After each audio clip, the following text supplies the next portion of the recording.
السلام عليكم ورحمة الله تعالى وبركاته. مرحبا بكم عندي اليوم ان شاء الله. غادي نوريكم طريقة تحضير ديال لي بابيون اللي انا حضرتكم اليوم معسلين كيجيو لذاذ.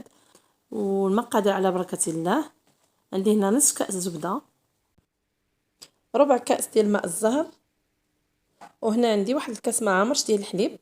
على حساب الطحين كنجمعوا العجينه ديالنا، ملي كنخصنا باش نكملوها كنبقاو نضيفوا الحليب.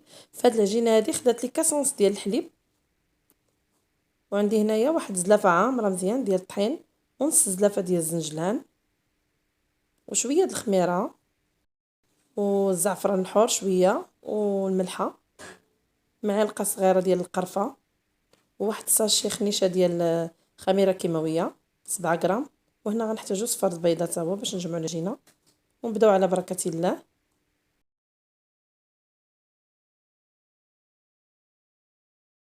هنا في واحد الاناء تنضيف الطحين اللي انا غربلته من قبل، نضيف عليه الزنجلان والمقادير ديالي كلها. هنا كنسحق شويه الزعفران مع الخميره والملحه، كنديرهم في داك الحليب اللي هو دافي،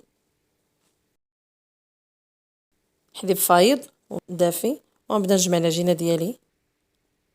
هانتوما كما قلت لكم قبيله نضيف صفار ديال البيضه حتى هو. ها انا زدت اللي قلت لكم قبيله، ها انا زدت الحليب. يعني هنا خدات لي واحد كاس ونص ديال الحليب تقريبا. كنقطعها هكا على 4 الكويرات، ونخلي العجينه اللي ترتاح. ونبدا نطلقها من بعد ما كترتاح واحد ربع ساعه. كنبدا نطلقها، نبدا نطلق العجينه ديالي.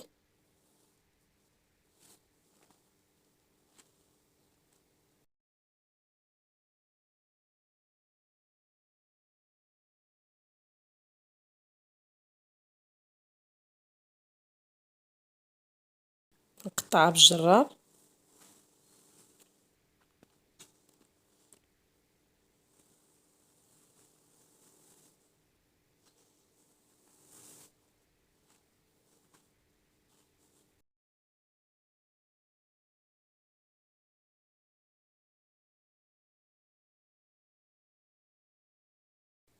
كنبدا نشكلها على شكل مربعات صغار. هاد لي بابيون كديرهم حسب الشكل اللي بغيتي نتيا.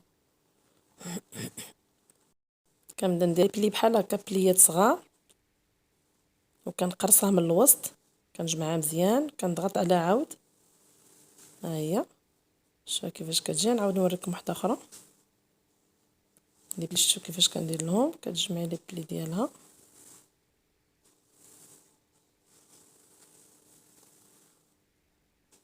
ها هي كنعاود نوريكم واحده اخرى. وهادو اللي عندي لي شوت اللي كيشيطوا لي الجناب كنقطعهم هكا. كنحاولوا هاد لي بوند كنديرهم غير صغيورين باش ما تجيش غليظه بزاف. كنديرهم غير صغيورين. هانتوما كتشوفوا كتجي قد السد اللي غنلوي على البابيون. كندهنهم بالبيض البيض. ها هي كنضغط عليها من الوسط، كنقلبها وكنسد.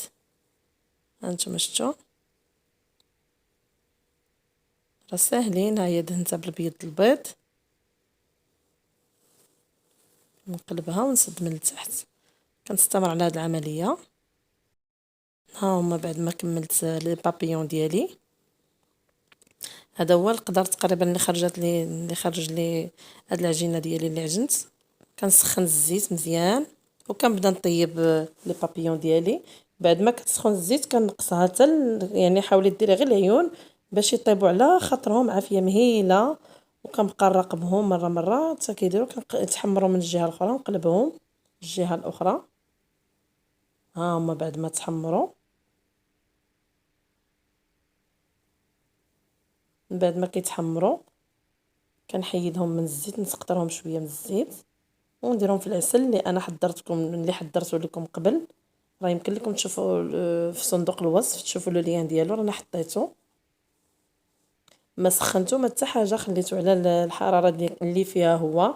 يعني هاد لي بابيون السخونيه ديالهم هي اللي كتبقى في، هما اللي كيسخنوا العسل. كنبقى نهز غير بشويه بشويه هكا العسل وكنخوي عليهم. كنضغطش عليهم حتى كيهبط عليهم العسل، عاد كنضغط عليهم لداخل في العسل. هانتوما شفتوا راه ثقيل وعاقد باش كيلصق عليهم. كنخليهم حتى كنقرب نحيد القليه الاخرى، عاد كنصفيهم من العسل. كنديرهم في واحد الشبكه كيتسقطروا، ها هما. وكنستمر على هذه العمليه حتى كنكملهم. كنبقى نقلي وندوزهم في العسل، كنديرهم هنا في هاد الشبكه حتى كيتسقطروا، وغندوزو للمرحله ديال التزيين. ومن بعد هنا كناخذ، انا استعملت هنا الزنجلان ابيض، كل واحد واللي بغى، يمكن لك ديري اللوز مهرمش ولا يعني اللي بغيتي.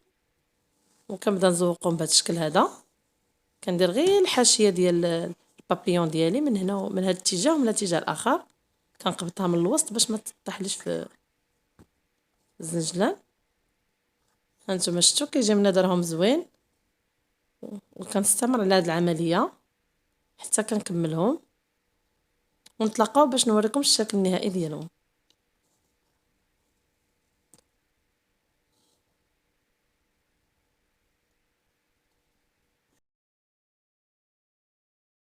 وهذا هو الشكل النهائي ديال لي بابيون اللي حضرت لكم اليوم.